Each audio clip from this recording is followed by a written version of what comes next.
살면서 누구나 한 번쯤은 이런 질문을 던져보지 않나요? 도대체 우리는 왜 고통받아야 할까? 그리고 죽음 너머에는 과연 무엇이 있을까? 오늘은 바로 이 거대한 질문들에 대해서 아주 독특한 관점의 해답을 제시하는 자료를 함께 깊이 파고들어 보겠습니다. 자, 모든 건 바로 이 질문에서 시작됩니다. 그쵸? 신이 정말로 전지전능하고 선하다면 왜 이 세상에는 이렇게나 많은 고통이 존재하는 걸까요? 이건 뭐 종교가 있든 없든 살면서 누구나 한 번쯤은 품어갔을 그런 의문일 겁니다. 이 질문에 대해서 우리는 보통 이런 대답들을 들어왔죠. 고통은 일종의 시험이다. 혹은 죄에 대한 대가다. 아니면 심지어 신에게 바치는 희생이다. 뭐 이런 생각들이요. 꽤 익숙한 관점이죠? 그런데요, 오늘 살펴볼 자료는 바로 그 지점에서 단호하게 아니라고 말합니다. 그런 설명들은 자비로운 창조주의 모습과는 전혀 맞지 않고 논리적으로도 모순된다고 아주 강하게 지적하죠. 그렇다면 진짜 이유는 대체 뭘까요? 이 자료가 내놓는 핵심 키워드는 바로 자유의지입니다. 우리 인간에게 스스로의 삶을 창조할 완전한 자유를 주기 위해서 신은 일부러 개입하지 않는다는 거죠. 정말 굉장히 과감한 주장입니다. 아니, 그럼 그 자유의지라는 게 고통이랑 도대체 무슨 상관이 있다는 걸까요? 자, 여기서부터 아주 흥미로운 개념이 등장하는데요.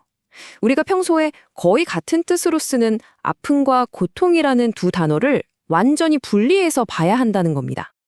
와, 이 구분이 정말 재밌지 않나요? 그러니까 아픔은 그냥 뭐랄까 몸이나 마음이 느끼는 순수한 감각, 즉 중립적인 사실이라는 거예요. 반면에 고통은 우리가 그 아픔에 대해 이건 끔찍한 거야, 이건 잘못됐어 라고 딱지를 붙이는 일종의 판단이라는 거죠. 완전히 다른 차원의 이야기인 겁니다. 여기 좋은 예시들이 있죠. 예를 들어 아이를 낳는 건 엄청난 아픔이지만 우리는 그걸 새 생명을 맞이하는 기쁨으로 받아들이잖아요. 아픔은 있지만 그걸 고통이라고 정의하지 않는 거죠. 이처럼 우리가 아픔에 어떤 의미를 부여하느냐에 따라서 우리의 경험 자체가 완전히 달라질 수 있다는 주장입니다. 자, 그럼 한 걸음 더 들어가 보죠. 만약 고통이 우리의 판단에서 비롯된 거라면 자연스럽게 다음 질문이 떠오르죠.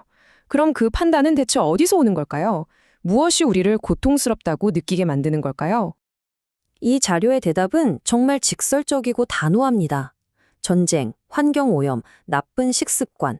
지금 화면에 나열된 것들을 한번 보세요. 이 모든 고통의 원인은 신도, 운명도 아닌 바로 우리 인간 자신의 선택과 행동이라는 겁니다. 여기서 진짜 답답한 질문이 하나 생기죠. 아니, 우리가 스스로 고통을 만들고 있다면 그냥 멈추면 되는 거 아닌가요? 도대체 왜 우리는 그러지 못하는 걸까요? 그 이유는 바로 눈앞의 이익 때문이라고 합니다. 뭐랄까, 일종의 근시안적인 태도 때문이라는 거죠.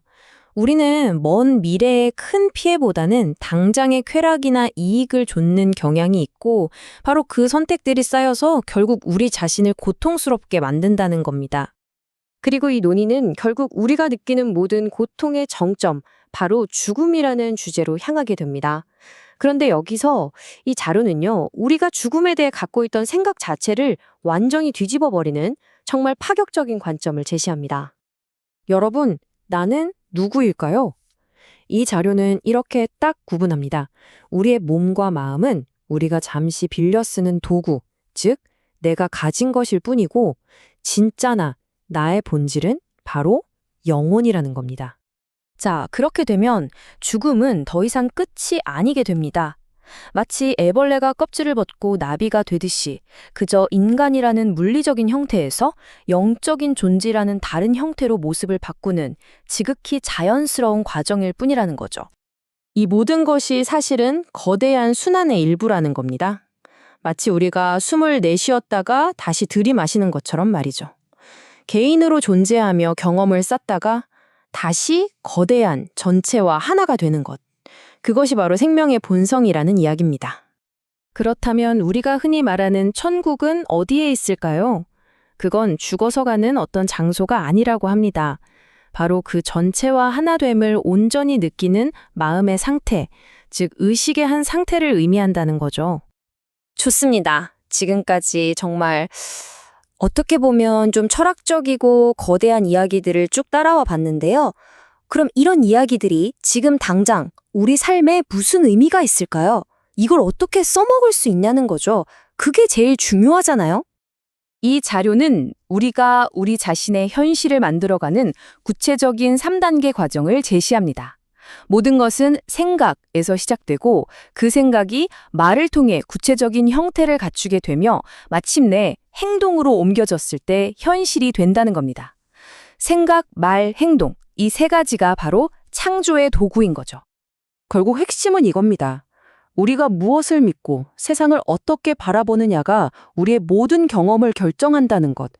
우리의 관점과 믿음이 지금 이 순간의 삶뿐만 아니라 죽음 이후의 경험까지도 직접 만들어낸다는 뜻입니다. 이 문장은 정말 강력한 메시지를 담고 있죠. 우리는 우리가 깨닫는 것보다 훨씬 더 많은 것을 매 순간 스스로 결정하고 있다는 겁니다. 사소한 선택 하나하나가 모여 우리의 미래를 빚어내고 있다는 걸 잊지 말라는 거죠. 자, 그럼 오늘 우리가 함께 살펴본 내용의 핵심만 다시 한번 정리해 볼까요? 첫째, 고통은 신의 벌이 아니라 대부분 우리 인간이 만든 것이다. 둘째, 관점을 바꾸면 고통 없이 아픔을 경험할 수 있다. 셋째, 죽음은 끝이 아니라 다른 형태로의 전환이다. 그리고 마지막으로 우리는 생각과 말, 행동을 통해 우리 자신의 현실을 창조한다. 결국 모든 것은 선택으로 귀결됩니다. 당신의 삶은 온전히 당신의 창조물입니다. 그렇다면 여러분은 다음에 무엇을 창조하시겠습니까? 오늘 내용은 여기까지입니다. 감사합니다.